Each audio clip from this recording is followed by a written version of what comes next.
Good morning, everybody. Hope you had a great evening. It was hot here in Wichita, but it is August. We are starting to get some stress in half of the state for the sorghum / maize, corn, and bean crops. So we've got normal rainfall. We had a bunch of it that came in June that turned the drought around, but we need rains in August to finish the corn and the bean and the sorghum crops, and we're not getting it. So anyway, it is summer. We got a couple of weeks left here, and we're going to enjoy it. Today we do have news that can stir things up a little bit, but with Yellen's speech tomorrow and option expiration, my guess is we're going to stay in the trading range. The point yesterday for option expiration for both puts and calls is 126. That's where the play was. There is support at 25.5, and they dumped the 26.16 calls yesterday. So my guess is we're going to see the market trade between 25.16 and 126 for the next 2 days. We've got Yellen's speech coming tomorrow, and when the head of the Fed speaks, large institutions usually head for the sidelines. A large institution's investment play is based on market direction and their investment policies and restrictions. They don't really care so much about trade location. I mean, if you have a $50 billion portfolio, I mean, what are you going to do other than ride out that the investment policy of that particular fund? So they'll let fundamental news, let the Fed speak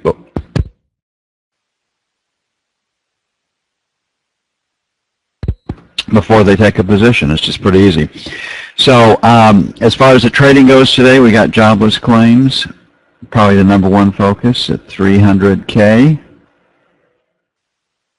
Existing home sales, and the housing market has picked up on rental property construction at 5 million,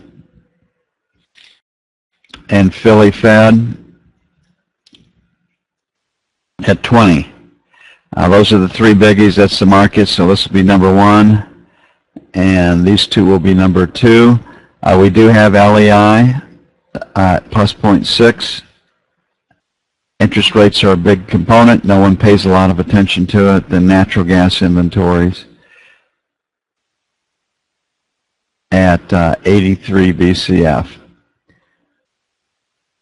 Farmer's Almanac came out and forecasting a much colder than normal winter for 2/3 of the United States, with heavier snowfall in the upper Midwest, a little bit less snowfall in the Northeast, and temperatures pretty close to the norm out west.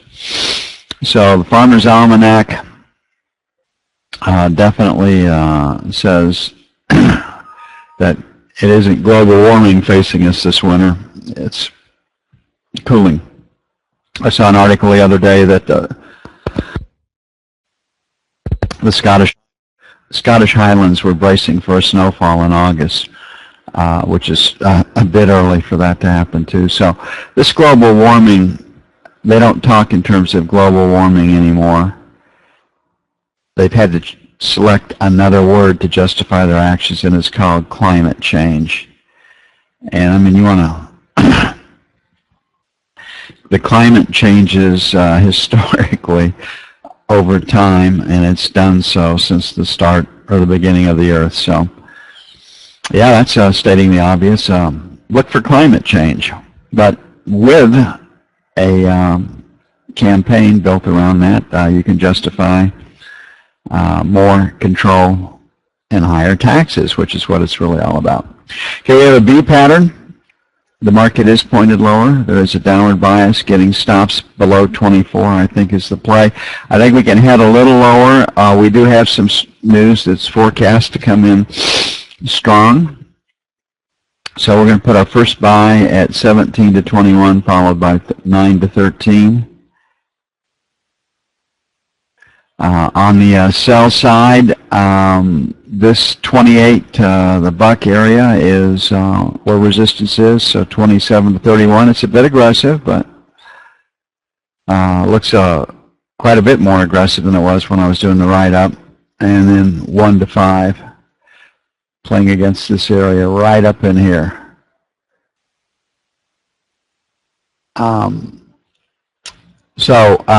That is my call for the ZN. Would like to get the selling done closer to the buck than at 27, but got to give yourself a little flexibility. 26.01 is leaning against yesterday's spill and high volume number. Okay, the buy might be at 21 to 25, so we've got strong news this morning in jobless claims. I'm hoping that we'll be able to buy a little cheaper, but the bias is for lower prices in the financials. Part of that comes from next week's auction too. The pattern is to sell into the auctions, cover those shorts to support the auctions, and we've seen that more often than not this year. The knob spread came in a little bit overnight, but the bottom hasn't fallen out of it. And because of the knob spread, we can be a little more aggressive on the buy side on the 30-year, so buying 9s to 13s and 1s to 5s. On the sell side, we have an overnight session high of 24, so 23, 27. And then 31 to 03 for sell 2. And the same factors in the news, same focus.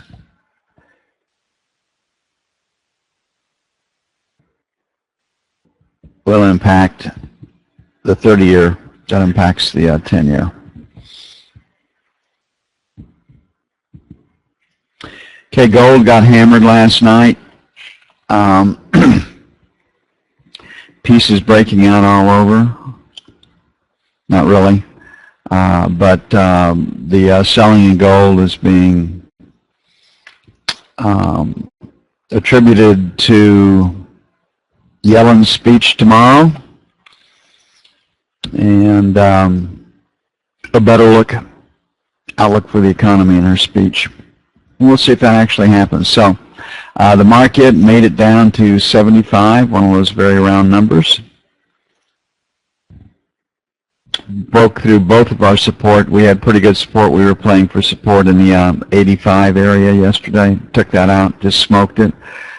So right now we'll have resistance at 85, 87, and then 90 to 92. Our buy will be 75 plus or minus. We got this low volume number down at 69, so 69, 71 will be buy 2. The selling, here's Asia's opening right there. That kind of capped the rally, and then it spilled in E, period, and then K.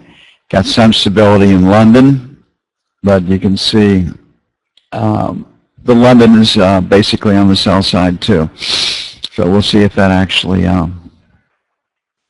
get follow through selling. At some point today, Yellen's speech will probably foster some short covering. Bird in the hand is worth more than 2 in the bush.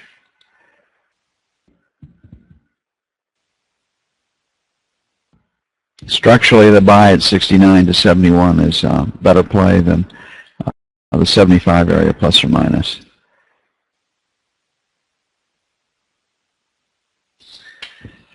Okay, the speech given yesterday by Obama was deemed pretty lackluster, not fit with any plan. to take on ISIS in any kind of big way, i.e. escalate the fighting. So the status quo, the way the market is reading that, is intact, that the Iraqi oil will continue to flow, sell crude oil. So yesterday we liked, on the close, selling the 75 to the buck area. We thought we could go a little higher. We did go a little higher. Didn't quite get up to our sell zone. Our buys yesterday in crude oil were against 93, then against 92.50. And the 92.50 area is where we are right now. So buy one will be 92.50 plus or minus. Buy two will be down in the 92 and a quarter area.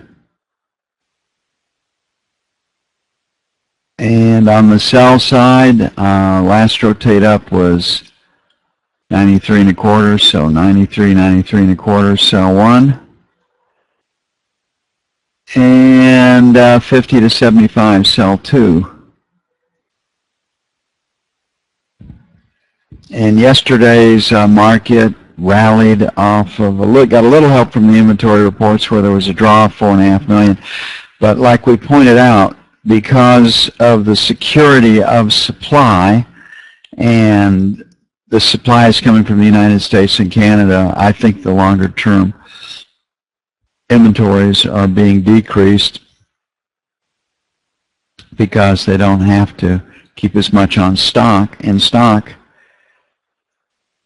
with as long a lead times as they did when the Middle East was supplying the bulk of our crude oil. Okay, Euro.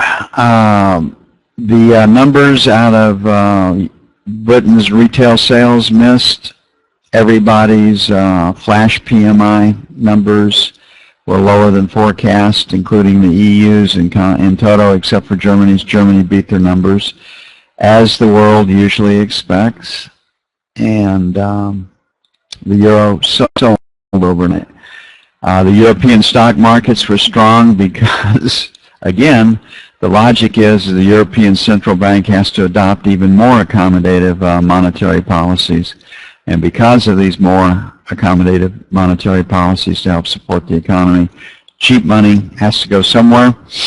It'll be spread and it'll go into the stock market because that's where the liquidity is, and that's been the place since March of 2009. Now, that's really, if you think about it, that's not really what you want to hear for increased earnings per share, etc., and economic growth. That's telling you that the growth outlook for Europe is pretty weak, and that the central bank has to be loose with their money. Here we are at 64, value area highs at 73, so this 70 to 80 area is sell one. And then 90 to the buck will be sell two. On the buy side, we had yesterday 40 to 50 was where our buy zone was. It held overnight. We'll leave that as it is. Buy one. Worked out pretty well for us. And then buy two will be 15 to 25. And that's it for the euro.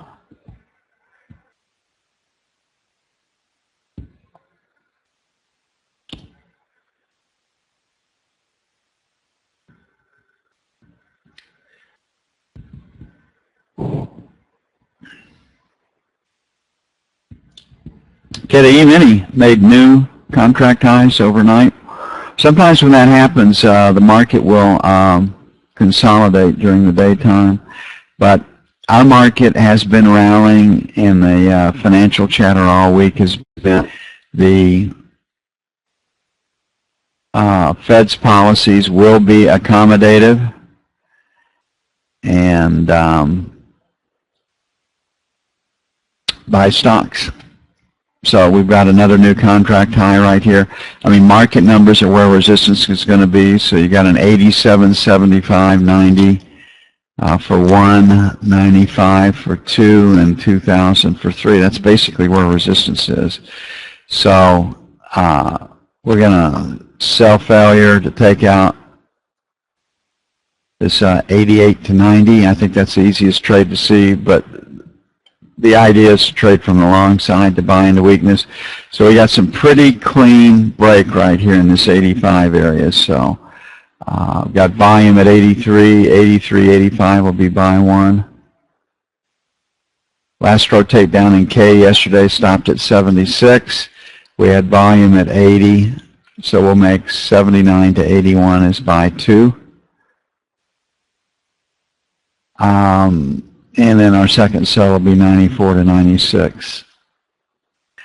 I think the market is rallying into the Yellen speech. We probably have the first sell that really sets up that might lead to something would be profit taking after Yellen's speech is over.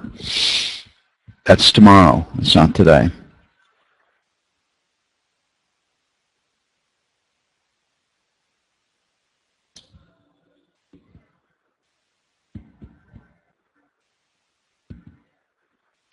Okay, it'll take about 20 minutes to get everything up and posted. I'm going to get busy on that. We'll take a look at the note. We have news coming at 8:30 Eastern, then at 10 o'clock Eastern. So jobless claims hits the market first. It'll be the market's first focus, looking for 300,000. That would be very bullish or supportive for the stock market. It would not be so for the financials. And we're playing on